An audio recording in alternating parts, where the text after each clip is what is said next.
unbox the different animals. Are you ready, toddlers? Let's unbox the animals.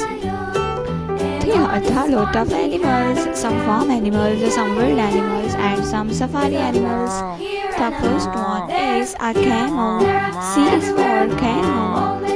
This is a camel. The next one is a donkey. D is for donkey. This is a cow. C is for cow. This is a rooster. R is for rooster.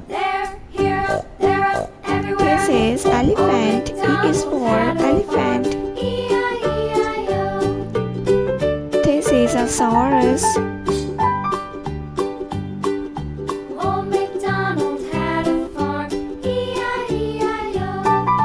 A gorilla. G is for gorilla. This is a panda. The next one is a hen. H is for hen. This is a hen. This is a dog.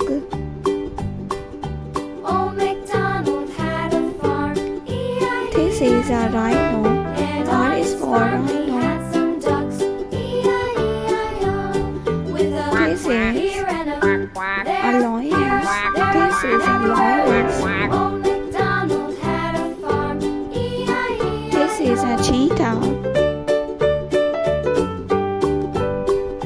This is a deer. This is a camel. C is for camel. This is a giraffe. This is a lion.